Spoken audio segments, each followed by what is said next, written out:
Bonjour mon frère, ma sœur. Je suis privilégiée de pouvoir partager encore une fois ce matin avec toi la graine de semence. Alléluia. Nous la trouvons dans deux passages. D'abord dans le livre de Ecclésiaste chapitre 9, le verset 11. La parole de Dieu dit: J'ai encore vu sous le soleil que la course n'est pas réservée aux plus rapides, ni la guerre aux hommes vaillants, ni même le pain aux sages, ni la richesse aux intelligents, ou la faveur à ceux qui ont de la connaissance, car ils dépendent tous des circonstances favorables ou non. Une autre version dit: car tout dépend pour eux du temps et des circonstances. Amen. Nous trouvons notre deuxième passage dans le livre de Daniel chapitre 2, le verset 21. On va lire 19 jusqu'à 21 pour le contexte. Alors le secret fut révélé à Daniel dans une vision pendant la nuit, et Daniel bénit le Dieu des cieux. Daniel prit la parole et dit: Béni soit le nom de Dieu, d'éternité en éternité. À lui appartiennent la sagesse et la force. C'est lui qui change les temps et les circonstances. C'est lui qui renverse et qui établit les rois. C'est lui qui donne la sagesse aux sages et la science à ceux qui ont de l'intelligence. Amen. La Bible dit: c'est lui qui change les temps et les circonstances. Une autre version dit: c'est lui le maître des temps et des circonstances. Alléluia. Amen. Nous voyons dans ce passage que la réussite, on va dire encore la victoire, ne dépend pas des capacités. Elle ne dépend pas des connaissances, elle ne dépend pas des richesses. Mais elle dépend de quoi? Du temps et des circonstances. Alléluia. Donc même si en apparence dans le monde, on a l'impression que la réussite, la victoire, mais nous parlons ici de la réussite, la victoire selon Dieu. Même si on a l'impression que la réussite, la victoire, quand les choses marchent, amen, l'accomplissement de la volonté de Dieu, amen. Même si on a l'impression dans le monde que ces choses-là qui d'apparence sont la réussite dépendent des individus et de leurs capacités, la Bible nous dit que ce n'est pas le cas. Parce que tout le monde est soumis au temps et aux circonstances. Alléluia. Et c'est ce que le verset de Ecclésiaste 9, verset 11 nous dit. Et qui détient le pouvoir des temps et des circonstances? Qui détient le contrôle sur les temps et les circonstances? Daniel nous dit que c'est l'Éternel. Alléluia, que c'est lui le maître des temps et des circonstances. Et nous l'avons lu hier dans Ecclésiaste 3, 1, que c'est Dieu qui contrôle le temps. C'est lui qui est propriétaire et créateur du temps, et il nous donne le temps en portion ou en saison. Alléluia. Et à chaque temps qu'il nous donne, il y a un marquage parce que le temps est dédié à un événement ou à un circuit, à une circonstance. Alléluia. Donc aujourd'hui, la Bible nous dit que réussir, c'est-à-dire vivre sa vie, traverser les différentes saisons, traverser le temps en accomplissant la volonté parfaite de Dieu, en réussissant, alléluia, en ayant la victoire sur notre vie sur cette terre, alléluia, n'est possible que parce que on dépend du temps et des circonstances. Amen, que le Seigneur crie. Alléluia. Alléluia. Il est important de s'arrêter ici pour adorer l'Éternel un instant. Parce que si la réussite, si la victoire, si la volonté parfaite de l'Éternel, la perfection dans la vie dépend du temps et des circonstances qui sont contrôlées par notre Dieu, alléluia, quel privilège d'être enfant de ce Dieu. Alléluia. Donc adorons le Seigneur qui détient les clés, qui contrôle, amen, le temps et les circonstances. Alléluia. Amen. Donc nous traversons le temps et nous traversons le temps en réussissant. C'est ce qu'on doit faire. On doit pouvoir réussir. On doit pouvoir traverser le temps en demeurant vivant d'un point de vue de la vie éternelle. On doit sécuriser notre vie éternelle. On doit réussir. On doit avoir une vie parfaite, c'est-à-dire une vie qui accomplit la volonté parfaite de l'Éternel. Et si vous vous souvenez, c'est toujours bon de revenir à ce que c'est que la réussite. Apocalypse 20, verset 20, chapitre 20, pardon, nous donne cette réussite-là en parlant du jugement dernier, lorsque des livres seront ouverts et le livre de vie, où nous serons tous jugés morts et vivants par rapport à ce qu'on aura fait, à nos œuvres inscrites dans le livre de vie. Donc, à la fin de la journée, la réussite en traversant les saisons de la vie que Dieu nous donne, en traversant les temps et les circonstances, alléluia, la réussite, c'est-à-dire l'accomplissement de la volonté de Dieu, le bonheur, la victoire, c'est de pouvoir faire ce que Dieu veut, c'est-à-dire accomplir les œuvres que Dieu veut que nous accomplissons. C'est un parcours sans faute. Même s'il y a des fautes sur le parcours, je vais pas dire parcours sans faute, mais on va parler tout à l'heure de quelqu'un qui a eu un parcours sans faute. Mais c'est un parcours de victoire, alléluia. Et ça dépend du temps et des circonstances que Dieu crée, et aussi, ça dépend de nos œuvres que nous accomplissons dans ce temps et ces circonstances, parce que à chaque temps est associé un événement, une circonstance. Et à chaque temps et à chaque circonstance, il y a donc des œuvres, il y a donc des instructions de l'Éternel qui peuvent nous permettre de traverser ce temps-là. Alléluia. Amen. Parlons donc de comment arriver à le faire. Si ça ne dépend pas de nous et que ça dépend du temps et des circonstances, ça ne dépend pas de nos capacités, comment arriver à traverser les saisons de la vie qui changent, alléluia, les circonstances en réussissant. Alléluia, en accomplissant la volonté du Seigneur.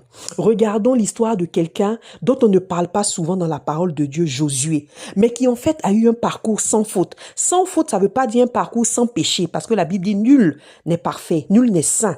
Alléluia. Mais sans faute, ça veut dire une vie où il a traversé différentes saisons, différents temps, différentes circonstances, favorables ou pas, bonnes ou mauvaises, mais il les a toutes traversées en étant fidèle, en étant constant, jusqu'à ce qu'il réussisse à la fin. Alléluia. Et que le Seigneur reconnaisse sa réussite. Amen. Parce qu'il a accompli ce pourquoi il avait été envoyé sur la terre, ce pourquoi le Seigneur l'avait choisi avant même qu'il ne naisse. Alléluia. Donc Josué a commencé à servir Moïse très tôt. Il était jeune. Amen, la Bible dit qu'il était jeune. Il a traversé plusieurs saisons. Rappelez-vous qu'il était en Égypte aussi, parce qu'il est sorti avec le peuple d'Israël. Donc il était lui aussi esclave, né dans l'esclavage. Et il était jeune. Il a connu la saison de l'esclavage, le temps de l'esclavage. Il a connu le temps de la libération, de la délivrance. Donc il a vécu avec les enfants de Dieu toutes les plaies, les 10 plaies que Dieu a envoyées en Israël. Là, le contrôle de la nature par l'Éternel. Il a vécu la Pâque. Il a fait alliance avec le Seigneur. Et le sang de Jésus-Christ a été sûrement mis sur la porte de sa maison. Et il a vu comment il y a eu des morts dans toutes les autres maisons, y compris les premiers-nés. Mais chez lui, il n'a pas eu de mort à cause du sang. Alléluia. Il a vu la délivrance, il a vu le miracle de la mer Rouge ouverte devant eux. Alléluia. Il a aussi connu la saison, le temps de la marche dans le désert.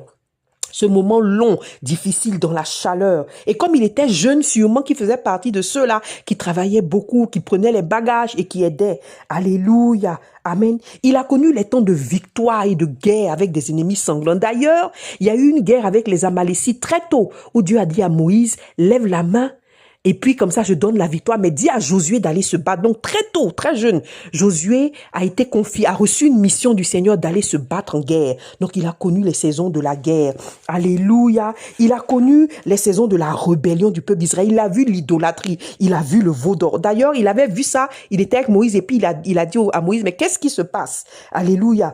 Il a vu les plus grandes batailles, les plus grandes victoires sur des peuples ennemis. Le roi Og, si vous vous rappelez, il a vu aussi comment est-ce que le Seigneur a envoyé la manne, la caille. Il a vu la saison de la provision de l'Éternel. À un moment donné, même, il était un peu plus grand. Il a été choisi comme espion. Il est parti en espionnage dans un pays étranger. Il a risqué sa vie. Alléluia. Il a connu plein de saisons. Et il a connu la saison où Moïse est mort, où Moïse a fait des erreurs. Il a vu, et Moïse est mort. Il a vu la mort de son leader. Il a vu l'enterrement de son leader. Et il a connu la saison où il est devenu leader lui-même.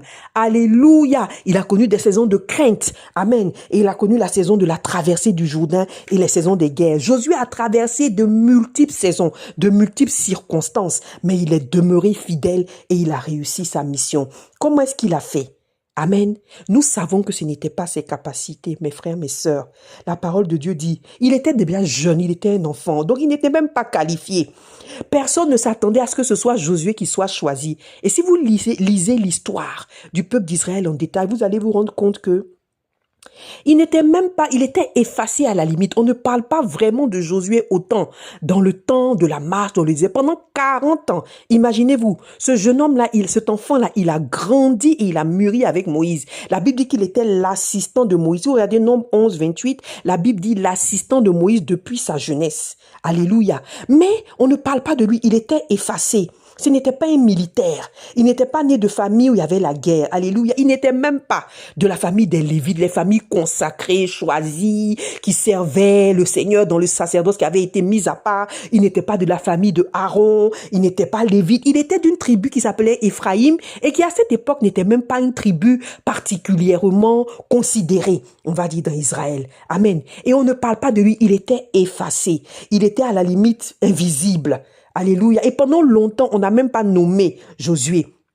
Amen. C'est quand il est allé, alléluia, être espion et qu'il est revenu et qu'il s'est tenu pour le Seigneur par la foi que le Seigneur l'a singularisé, le Seigneur l'a rendu visible et la Bible dit que Moïse a changé son nom de Osée à Josué. Et il a été le seul parmi 600 000 hommes, mes frères, mes sœurs, à qui Dieu a dit, lui et Caleb, qui peuvent rentrer à Canaan, dans la terre promise. Même son leader, tant respecté, tant craint, proche de Dieu, n'est pas entré dans la terre promise. Et c'est là que Dieu l'a singularisé, Dieu l'a mis à part, parce que Dieu a vu sa constance, son obéissance, sa fidélité. Amen. Donc, il n'était pas qualifié, il n'avait pas de capacité à la base, il n'avait pas l'intelligence, il n'avait pas le statut, il n'avait pas la richesse, il n'avait pas de nom de famille qu'il fallait. Il n'avait rien pour être choisi par le Seigneur. Même quand il était choisi, il avait extrêmement peur. Quand Moïse est mort, il ne savait pas comment il allait diriger ce peuple-là, parce qu'il était le moindre.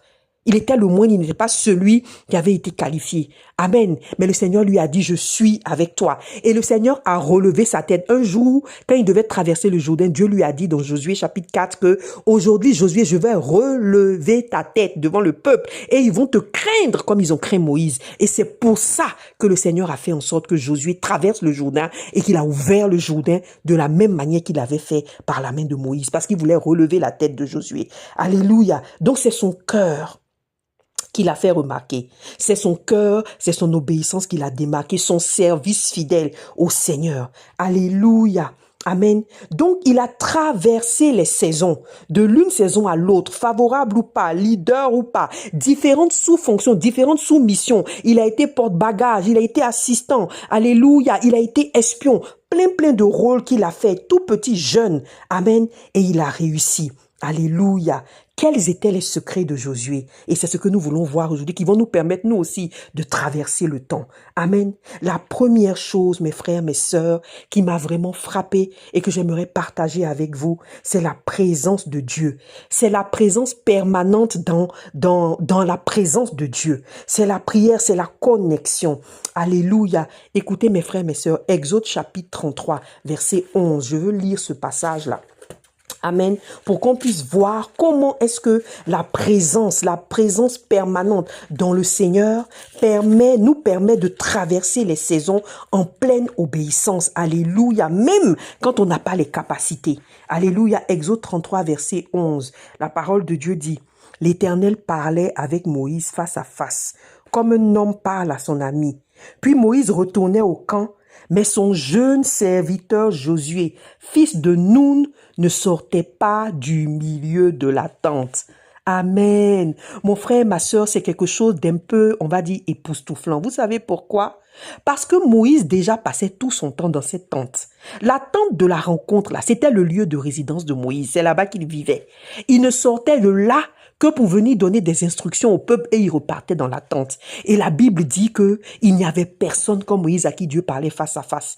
Mais la Bible nous révèle ici que Josué, depuis son jeune âge, quand il montait dans la tente avec Moïse, là, Moïse sortait et puis lui restait dans la tente. Alléluia! Parce que je me suis longtemps demandé, chaque fois que Moïse montait sur la montagne, 40 jours, 40 nuits, la Bible dit que Josué était avec lui. Je me demandais, mais quand Josué va, est-ce qu'il s'assied sur un rocher quelque part, sous un arbre, en train d'attendre que Moïse finisse sa rencontre avec Dieu, ou est-ce qu'il est?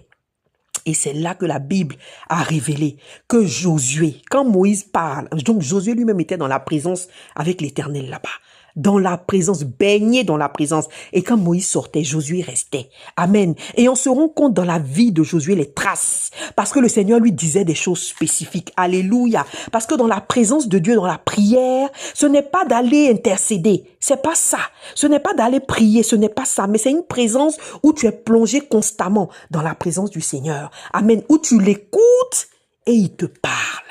Où tu parles et il t'écoute et il te répond. Et c'est 24 heures sur 24. Il était dans la présence et il ne sortait que pour accomplir des tâches spécifiques. Le monde va nous faire croire que ce n'est pas possible d'être connecté à la présence de Dieu parce qu'on a des rôles, on a des jobs, on a des travaux, on a des familles. Mes frères, mes sœurs, Moïse était leader de près de 1 million de personnes, dont 600 000 hommes d'abord, qui ont grandi, même qui sont devenus plus nombreux. Il n'avait pas le temps. Il était le leader avec un peuple qui n'était pas organisé. Donc, il n'y avait pas de structure. Vous pensez que quel temps Moïse avait? Mais ce n'est pas une option parce que si ta résidence est dans la présence de Dieu, alléluia, il n'y a pas de question de trouver du temps. Tu résides dans la présence de Dieu. Et le monde nous a menti pour nous faire croire que il faut chercher du temps à Dieu. Non, c'est le Seigneur qui nous donne le temps. Et le temps qu'il nous donne là, il doit être dédié au Seigneur. Et c'est à lui que nous devons demander la permission et emprunter un peu sur son temps pour sortir, pour faire quelques activités que nous avons, le travail que nous avons et revenir dans l'attente. Et d'ailleurs, même en sortant, on reste connecté au Seigneur. Alléluia. Et c'est ce que Moïse et Josué faisaient tout le temps connectés. Au point que même quand ils étaient dans la foule en train de faire le travail, le Seigneur leur donnait des paroles, parlait à leur âme et ils étaient connectés. Alléluia. L'un des secrets de Josué, la présence du Seigneur, l'attente de la rencontre 24 heures sur 24. Alléluia. Amen. La deuxième chose, c'est la parole. Vous avez vous-même dû le voir dans Josué 1, verset 8, quand il avait peur, le Seigneur lui a dit que la parole ne s'éloigne pas de ta bouche. De ta bouche. C'est-à-dire, tu médites, mais de ta bouche parce que tu la déclares, tu la manges, tu la vis. Tout le temps, tu es en train d'étudier la parole. La parole devient vivante. Ce n'est pas la lettre de la Bible, mais ça devient de la révélation, de la vérité que le Seigneur te donne. Alléluia. Et nous avons vu comment Josué, quand il était leader, il était même sacrificateur, il était même prédicateur. Il a conduit le peuple dans la Pâque. Il a lu toute la loi. Le peuple était debout. Ils ont fait des alliances avec le Seigneur en répétant certaines paroles, répétant les bénédictions, les malédictions sur les montagnes, comme Dieu l'avait dit. Il était tellement versé dans la parole. Il connaissait la parole de Dieu. Elle ne s'éloignait pas de sa bouche. Alléluia. L'obéissance méticuleuse. Est-ce que vous savez que si Josué n'écoutait pas le Seigneur, il n'aurait pas pu réussir? La parole de Dieu dit que il y a des pays, il partait se battre. Et le Seigneur lui disait, ah, ici, là, c'est une embuscade. Il faut les laisser venir te poursuivre. Quand tu fuis, tu vas les attaquer. Comme Haï.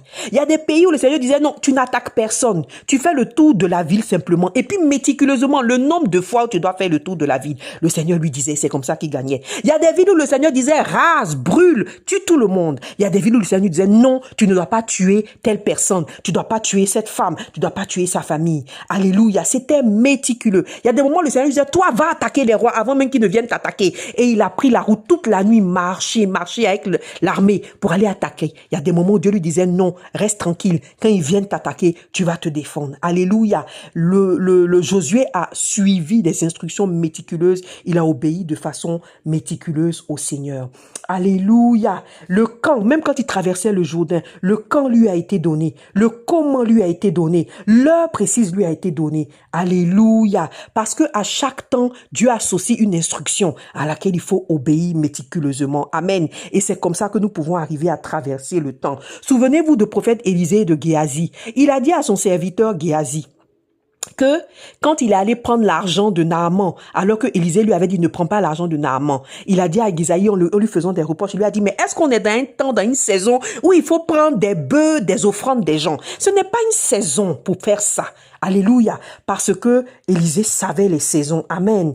Et nous nous rappelons aussi, je crois, dans le livre de Agé, le Seigneur est en train de faire des reproches à Zorobabel et à lui dire, est-ce que c'est le moment pour pouvoir habiter dans vos maisons quand la maison de l'Éternel est négligée? Amen, et qu'elle n'est pas construite. Alléluia. Donc, à chaque saison, à chaque temps, il y a un événement, mais à chaque temps, il y a aussi une instruction à suivre qui va en ligne et qui est dans la ligne logique avec la saison. Alléluia.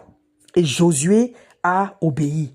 Amen. Donc, il faut pouvoir discerner le temps. C'est un des secrets pour traverser le temps. Mon frère, ma sœur, que le Seigneur nous fasse grâce et que nous puissions être constamment dans sa présence et réaliser qu'il nous faut rester connectés, être plongé dans la parole de Dieu qui prend vie à côté de nous, au milieu de nous, obéir à la parole de Dieu, alléluia, et discerner les temps et les saisons. Ce n'est pas par notre propre force, alléluia, c'est par la grâce du Seigneur. Il faut avoir la volonté, il faut le vouloir et le Seigneur nous fera grâce au nom puissant de Jésus. Amen.